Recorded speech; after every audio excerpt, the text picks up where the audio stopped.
The Medal of Honor is the highest military decoration in the United States Armed Forces. It's given to individuals who have displayed exceptional acts of valor in the face of enemy forces.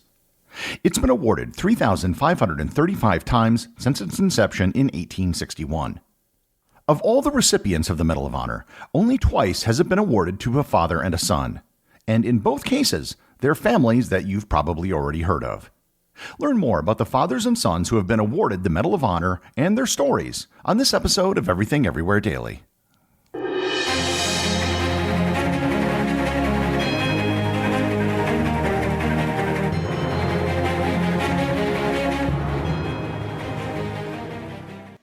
This episode is sponsored by ButcherBox. One of the things I like best about ButcherBox is figuring out all the different ways to prepare the products I get.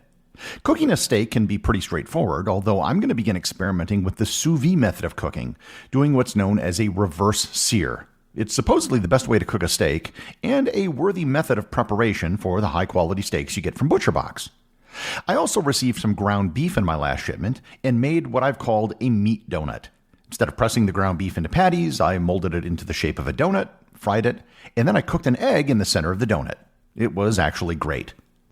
If you would like to try the meat donut, you are in luck, because ButcherBox is now offering free ground beef for a year.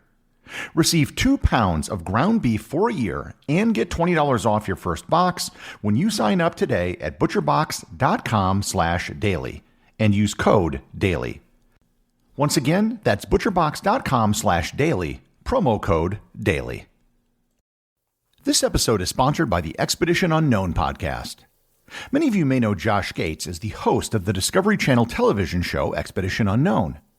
The Expedition Unknown podcast from Discovery chronicles the adventures of Josh Gates as he investigates unsolved iconic stories from across the globe. With direct audio from the hit TV show of the same name, you'll hear Josh explore stories like the disappearance of Amelia Earhart in the South Pacific and the location of Captain Morgan's treasure in Panama. These authentic roughshod journeys help Josh separate fact from fiction and learn the truth behind these compelling stories.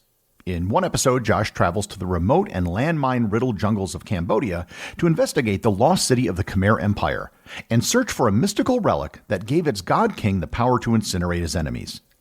In another, Josh travels through Russia and Germany looking for stolen objects of great value pillaged by the Nazis during World War II.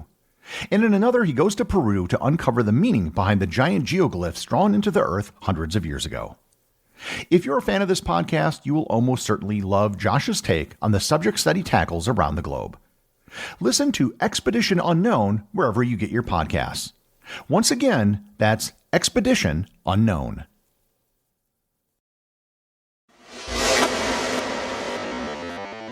I'm doing this episode for 2 reasons. First, it's Father's Day, so I figured a theme of fathers and sons would be a good idea.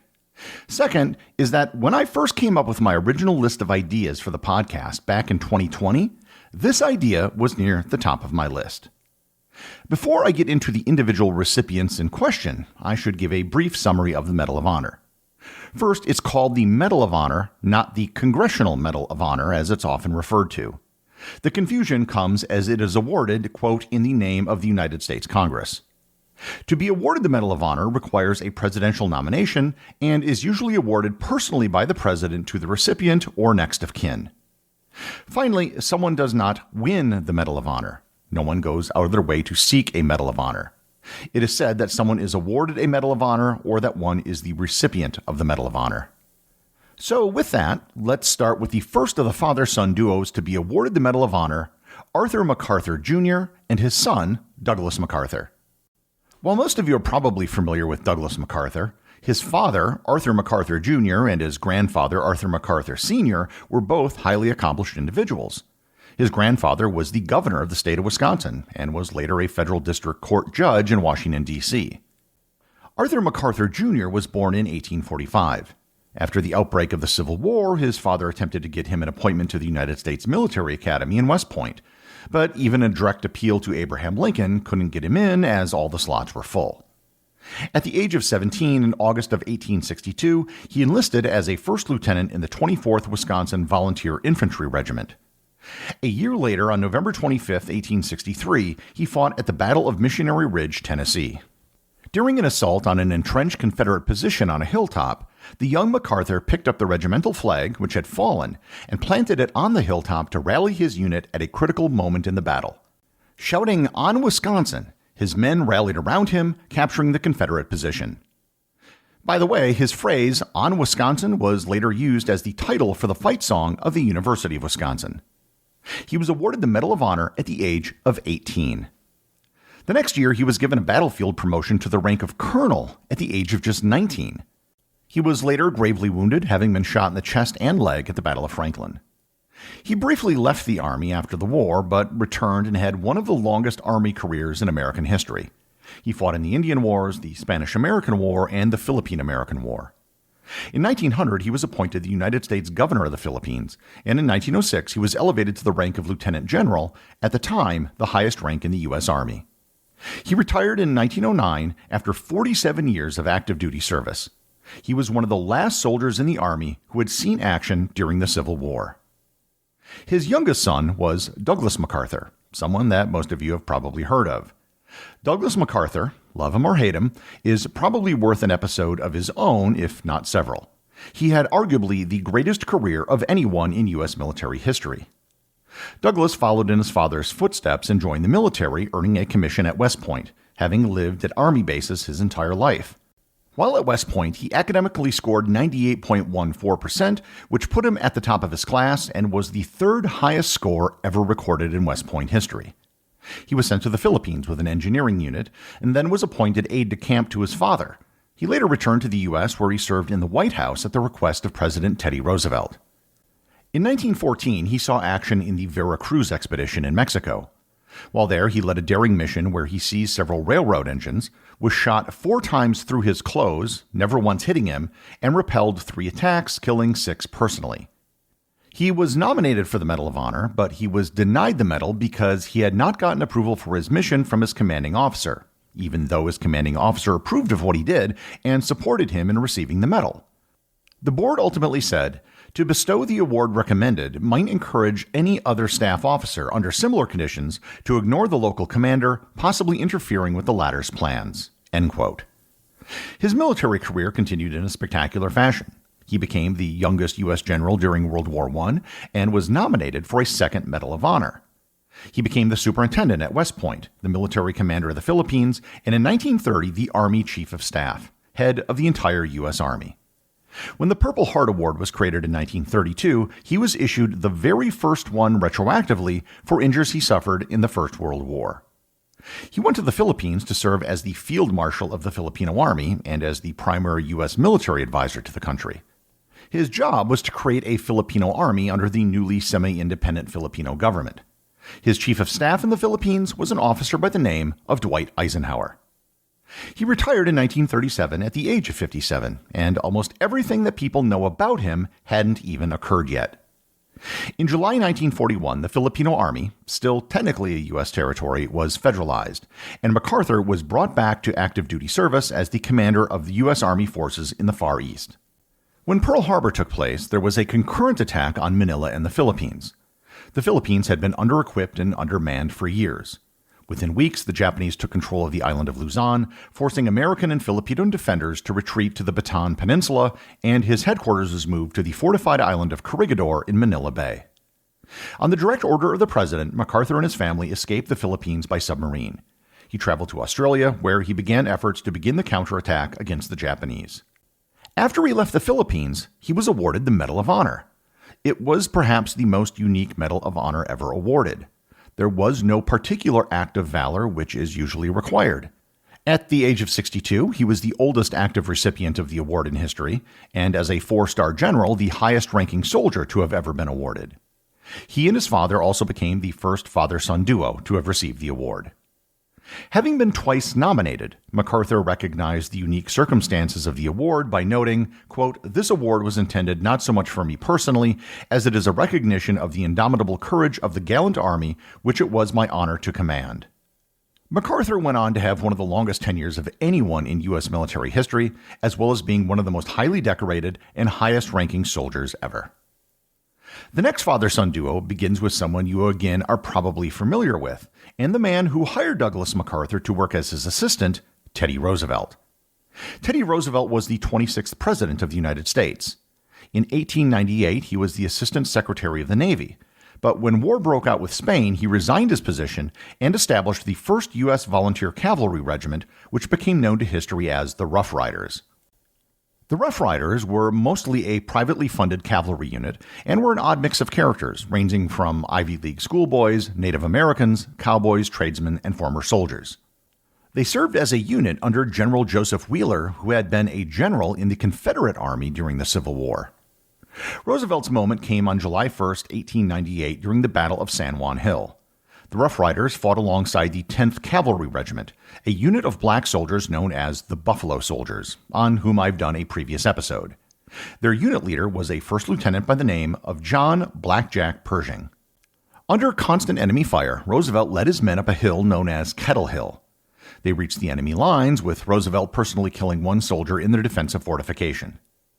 His actions were a very important part of the overall Battle of San Juan Hill, which became the most important and decisive battle of the Spanish-American War. Roosevelt was nominated for the Medal of Honor, but was blocked by senior Army officers over the amount of attention Roosevelt received in the press. His war heroics were part of the reason he was selected by William McKinley as vice president in 1900 and subsequently became president just a year later. The Medal of Honor was awarded to Theodore Roosevelt posthumously in 2001 by President Bill Clinton. He is the only U.S. president to have been awarded the Medal of Honor and the only Medal of Honor recipient to have won a Nobel Prize. Teddy Roosevelt's son was Theodore Roosevelt Jr., the president's eldest. Technically, his father was actually Theodore Roosevelt Jr., so he was Theodore Roosevelt III, but given his father's fame, everyone referred to him as Jr. The younger Roosevelt attended Harvard and served in the First World War, where he achieved the rank of lieutenant colonel. After the war, he helped establish the American Legion, and he followed in his father's footsteps by serving as the Assistant Secretary of the Navy. He later served as the governor of Puerto Rico and the governor general of the Philippines. In the business world, he was the chairman of the board of the American Express Company, and all the while he remained active in the Army Reserve. After the attack on Pearl Harbor, he enlisted again, entering the Army at the rank of colonel. He was soon promoted to brigadier general as the assistant division commander of the 1st Infantry Division. He saw action in the invasions of North Africa and Sicily, and was later assigned to the 4th Infantry Division in England to prepare for the invasion of Normandy. Roosevelt, a 56-year-old general, actually requested that he be in the first wave that landed on the beaches of Normandy.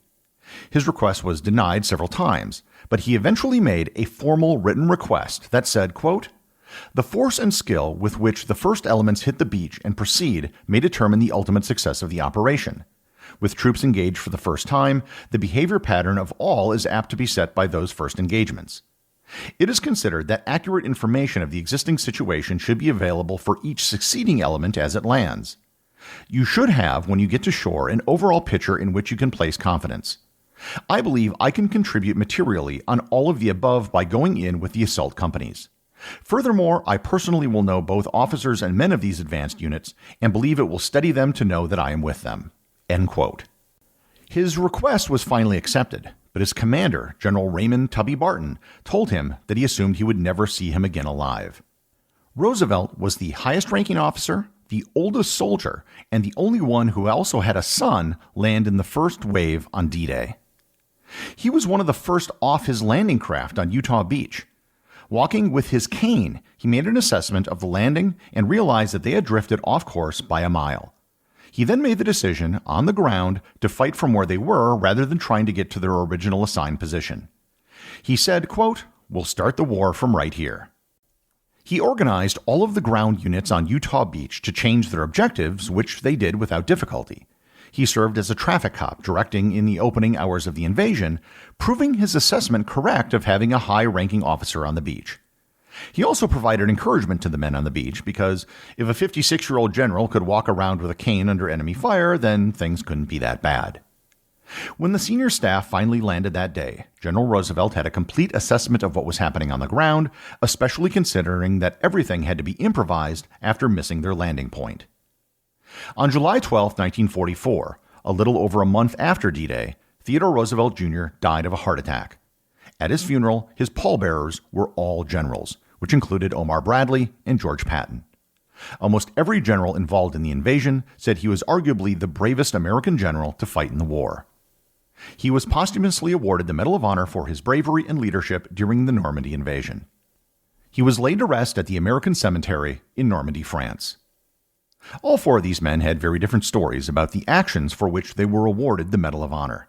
What they do have in common is that their bravery and valor were all passed along from father to son.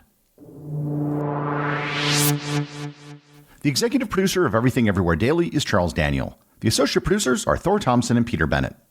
Today's review comes from listener Joe Proctor from Apple Podcasts in the United States. He writes, "A gift of information. Hi, Gary. My father Scott and I discovered this podcast nearly a year ago, and since then you have filled our days with little bursts of information that we would have never thought to have researched ourselves. The topics you come up with are fascinating and always keep us on our toes for what tomorrow's episode might be about. My favorite episode I've listened to so far has been The Origins of Words and Phrases Volume 1. Personally, I've always wondered where the phrase, kill two birds with one stone came from, so I hope to see a Volume 2 soon. I wanted to write this review in honor of Father's Day and my father's birthday, which happens to be on the same day this year, and to thank you for consistently delivering an entertaining, educational listen day after day." Thanks, Joe. Happy birthday to your father, and happy Father's Day to all the fathers out there. The Origins of Words and Phrases has become a regular feature, so look out for more of them in the future. Remember, if you leave a review or send me a boostagram, you too can have it read on the show.